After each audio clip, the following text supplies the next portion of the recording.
Hadirin sidang jamaah salat Jumat yang dirahmati Allah Subhanahu wa taala. Di antara nikmat yang paling besar yang Allah berikan pada kita adalah nikmat iman dan Islam. Mudah-mudahan nikmat iman dan Islam yang ada dalam diri kita bisa kita jaga dan kita rawat sampai akhir kehidupan kita. Salawat dan salam pada Rasulullah Muhammad sallallahu alaihi wasallam yang merupakan uswah dan qudwah kita.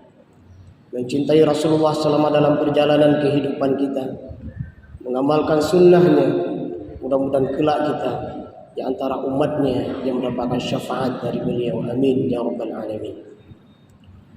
Judul nasihat kita pada kesempatan berbahagia ini adalah bagaimana merawat nilai-nilai Ramadan. Jamaah rahimakumullah, subhanallah walhamdulillah, Allah telah memberikan kesempatan pada kita berjumpa dengan Ramadan, dan Allah masih memberikan umur panjang pada kita sampai akhir Ramadan dan sampai saat ini. Maka oleh karena itu, marilah kita merawat nilai-nilai kebaikan yang sudah kita nikmati di bulan suci Ramadan. Semoga kita menjadi hamba-hamba yang terbaik, bukan hanya terbaik saat bulan suci Ramadan, tapi bahkan 11 bulan yang akan datang dan sampai akan berjumpa dengan Ramadan yang akan datang, kita tetap menjadi hamba-hamba yang terbaik. Ada beberapa nilai penting yang bisa kita rawat sehingga kita menjadi alumni terbaik dari Ramadan itu sendiri. Yang pertama adalah merawat kekuatan iman dan ibadah kita. Ini yang luar biasa, karena sesungguhnya kekuatan iman itu adalah sebuah kekuatan yang harus senantiasa dijaga oleh hamba sebagai makhluk kepada Rabb sebagai Khaliknya. Karena sesungguhnya dalam perjalanan hidup kita, jangan sampai kita memposisikan diri kita sebagai orang-orang yang sombong. Jangan sampai memposisikan diri kita sebagai pribadi-pribadi yang congkak. Karena sesungguhnya pribadi makhluk itu adalah pribadi yang lemah. Maka dia butuh kepada yang maha kuat, yaitu Allah Subhanahu wa ta'ala. Makhluk itu adalah pribadi yang jahil. Banyak hal yang dia tidak mengetahuinya. Bodoh manusia itu. Maka dia butuh kepada yang maha alim, Allah Subhanahu wa ta'ala. Makhluk itu adalah pribadi yang lemah, maka dia butuh kepada yang maha kuat, Allah Subhanahu wa ta'ala. Makhluk itu adalah fakir, banyak sekali kebutuhan hajat hidupnya, yang dia untuk memenuhi kebutuhan hajat hidupnya perlu meminta kepada yang maha kaya, Allah Subhanahu wa ta'ala. Maka kekuatan iman yang sudah kita miliki di dalam bulan suci Ramadan dan bahkan sebelum Ramadan, mari kita rawat dan kita jaga sampai akhir kehidupan kita. Apapun persoalan yang datang menghimpit kita, apakah itu persoalan dalam diri kita, persoalan dalam keluarga kita, persoalan dalam masyarakat kita, persoalan dalam berbangsa, beragama dan negara kita, dalam apapun bentuk persoalan yang kita hadapi, tetap menjaga kekokohan dan kekuatan iman yang ada di dalam diri kita. Kemudian selanjutnya, kita perlu menjaga kekuatan ibadah kita.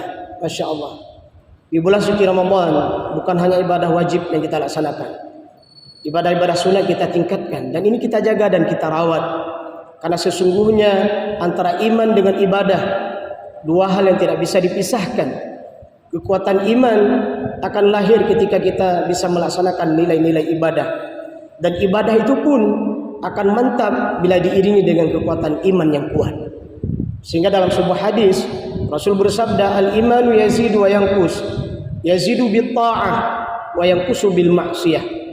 Iman itu bisa bertambah dan bisa berkurang. Bertambahnya iman dengan ketaatan dan kesolehan kita. Masya Allah. Infak kita, sedekah kita, saling berbagi di bulan suci Ramadan. Kemudian kita berbaik sangka dengan saudara-saudara kita, tidak membalas kejahatan, tapi justru kita menampakkan kebaikan. Semua kesolehan ibadah kita di bulan suci Ramadan kita jaga dan kita rawat pasca Ramadan itu sendiri. Jamaah rahimakumullah, kekuatan iman dan ibadah kita akan mendorong seorang hamba menjadi hamba-hamba yang terbaik apapun posisinya. Ketika dia menjadi seorang pemimpin, maka pemimpin yang beriman dan mantap ibadahnya. Ketika dia menjadi seorang ahli bisnis, maka ahli bisnis yang kuat iman dan mantap ibadahnya. Disinilah ciri khas daripada hamba terbaik, ciri khas daripada umat Nabi Muhammad terlihat daripada kekuatan iman dan ibadahnya. Selanjutnya, Ramadan telah mengajarkan kepada kita bagaimana menjaga ukhuwah kita, persatuan kita. Nah, ini penting. Bagaimana kekuatan ukhuwah, nikmat persatuan yang kita rasakan dan kita nikmati di bulan suci Ramadan. Saat proses kita melaksanakan ibadah, ada nilai kebersamaan. Saat kita berbuka puasa, ada nilai kebersamaan ukhuwah. Saat kita saling berbagi, ada nilai ukhuwah, ada nilai persatuan. Inilah yang diharapkan oleh Allah Subhanahu wa taala.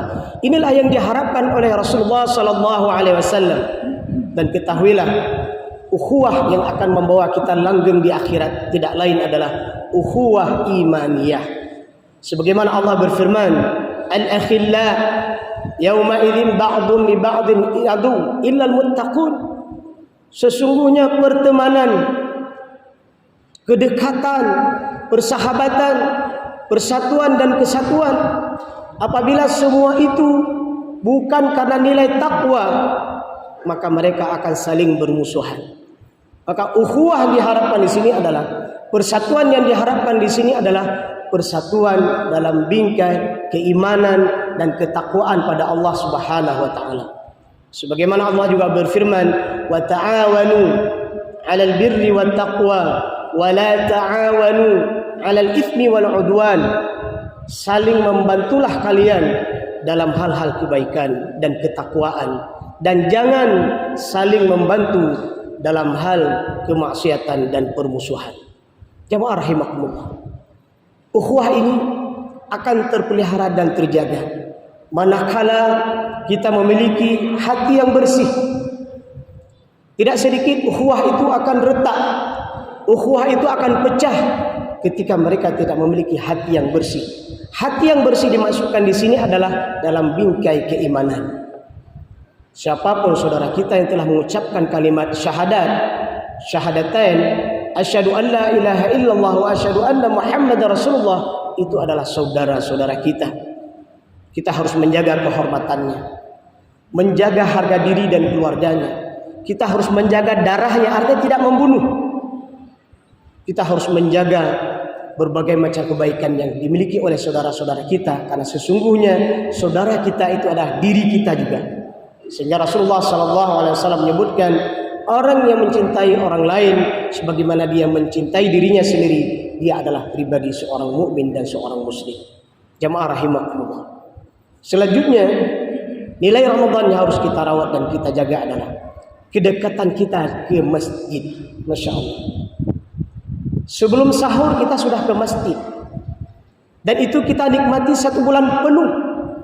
Dan bahkan di akhir Ramadan, 10 terakhir dari bulan suci Ramadan, dan bahkan kita tidak pulang dari masjid, kita beriktikaf. Ketahuilah, masjid adalah rumah Allah.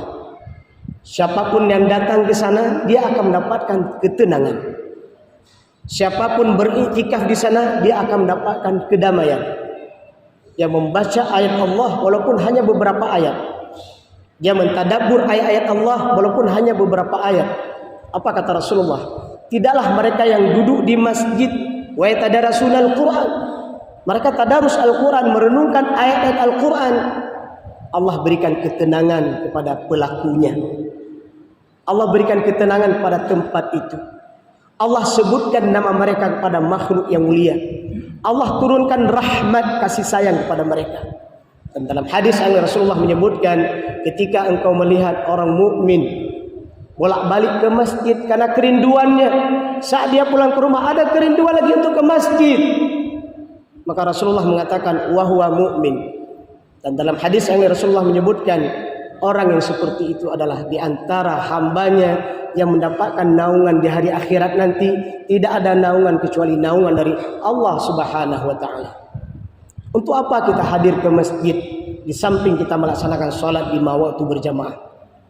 Kita menghidupkan masjid dengan berbagai macam kegiatan yang bermanfaat. Bahkan Rasulullah SAW, masjid bukan hanya untuk sholat. Bagaimana Rasulullah SAW membina para ahli bisnis juga di masjid. Abdurrahman bin Auf itu dibina menjadi ahli bisnis terhebat, muslim terkuat dalam bisnisnya di masjid. Bahkan Rasulullah mendidik para tentara, mereka orang-orang yang membela agama Allah di masjid. Jadi masjid adalah menjadi pusat peradaban. Nah, disinilah yang kita harus berpikir bagaimana kita mendidik kader-kader terbaik di masjid. Imam-imam kita terbaik di masa yang akan datang kita didik di masjid. Kader-kader pakar ekonomi terbaik masa depan kita didik di masjid. Pakar-pakar politik terhebat kita didik di masjid. Masya Allah. Jadi kita hidupkan masjid dengan berbagai macam nilai-nilai pendidikan. Jangan sampai masjid kosong. Jangan sampai masjid tidak terisi. Kita orang mukmin, kita orang muslim. Bagaimana menjadi orang-orang di garda terdepan? Oh, kita punya sedekah hanya dengan ide saja. Silakan. Berikan ide-ide terbaik untuk membangun masjid. Oh, saya punya harta. Silakan. Berikan harta terbaik kita untuk membangun masjid. Oh, saya punya kekuatan fisik. Silakan. Berikan kekuatan Anda untuk membangun masjid. Ketahuilah, ketika masjid menjadi pusat peradaban kita, maka Allah Subhanahu wa ta'ala akan memberikan kekuatan kepada umat Islam itu sendiri. Jamaah rahimakumullah. Banyak nilai Ramadan yang kita rawat, kita jaga sampai 11 bulan perjalanan kehidupan kita ke depan. Bagaimana Ramadan juga telah mendidik kita menjadi pribadi yang ajwadun nas. Rasulullah itu gemar bersedekah. Rasulullah itu gemar berinfak di luar Ramadan. Masuk Ramadan, Rasulullah menjadi ajwadun nas. Artinya semangat berbagi. Anda punya ilmu, berbagilah dengan saudara-saudara Anda yang seandainya mereka kurang dalam keilmuan. Anda pandai dalam bidang apa saja, ajarkan saudara-saudara kita yang lemah dalam bidang-bidang tertentu. Karena sesungguhnya berbagi itu indah. Anda punya harta, berbagilah pada saudara-saudara kita yang lemah. Karena sesungguhnya kebahagiaan hidup, keindahan hidup itu adalah akan terasa, akan dinikmati oleh seseorang manakala akan ada sifat dan sikap saling berbagi dalam diri seseorang. Indah hidup itu berbagi. Indah ketika hidup itu saling menyapa. Indah ketika hidup itu saling bersama. Justru hidup itu akan terasa suram manakala seseorang yang punya pangkat dan jabatan hanya untuk dinikmati oleh sendirinya dan konco-konconya, itu hidup tidak indah. Seseorang yang punya kekuatan, tapi kekuatan itu hanya untuk dirinya dan konco-konconya, itu tidak indah. Seseorang hebat dalam bisnis, tapi hanya maju bisnisnya, tapi membuat bisnis orang bangkrut, tidak indah. Maka jamaah rahimakumullah, Ramadan bagaimana mengajarkan kita menjadi pribadi yang saling dan sering dan suka berbagi. Ada orang memahami ketika berbagi maka hartanya akan berkurang. Justru itulah yang membuat kita harta bertambah. Ada orang menganggap ketika berbagi akan mengurangi kebahagiaannya. Justru ketika kita berbagi akan menambah kebahagiaan. Ada rasa bahagia dalam diri kita di saat kita tengok saudara-saudara kita bisa tercukupi kebutuhan makanannya. Ada rasa indah dalam diri kita di saat kita melihat saudara-saudara kita tercukupi makanan dan minumannya. Ada rasa damai dan bahagia dalam diri kita ketika kita melihat saudara-saudara kita hidup dalam kecukupan. Masya Allah. Karena Rasulullah dan para sahabat adalah di antara hamba-hambanya yang paling senang berbagi dalam kehidupan kita. Ketahuilah, apalagi kita berbagi kepada fakir miskin dan anak yatim. Oke, hari ini anak kita masih punya orang tuanya. masih punya ayah dan mamanya, masih punya ayah dan umi dan abinya. Apakah kita bisa mengetahui bahwa suatu saat ketika kita telah tiada, mereka hidup menjadi yatim, mereka hidup menjadi yatim piatu, siapa yang akan merawat mereka? Ketahuilah, kepedulian kita terhadap fakir, miskin dan anak yatim, suatu saat kelak, seandainya anak-anak yang kita tinggalkan anak yatim dan piatu, maka mereka akan dirawat oleh orang-orang dan saudara-saudara kita yang sebenarnya kita adalah orang yang senantiasa perhatian pada fakir, miskin dan anak yatim. Ingatlah sebuah sabda dari Rasulullah sallallahu alaihi wasallam, "Wallahu fi 'aunil 'abdi, ma dama al-'abdu fi 'auni akhihi." Allah Subhanahu wa taala senantiasa membantu seorang hamba manakala seorang hamba senantiasa membantu saudara-saudaranya. Hari ini kita membantu saudara kita dalam bidang ini, maka ketahuilah suatu saat kelak ada urusan-urusan penting kita akan dibantu oleh orang lain. Allah yang atur itu semuanya. Jamaah rahimakumullah, semoga beberapa nasihat singkat ini dapat kita amalkan dalam kehidupan kita. Mudah-mudahan pasca Ramadan kita adalah menjadi orang-orang terbaik iman dan ibadah kita. Jadi orang-orang terbaik dalam menjaga ukhuwah dan persatuan kita.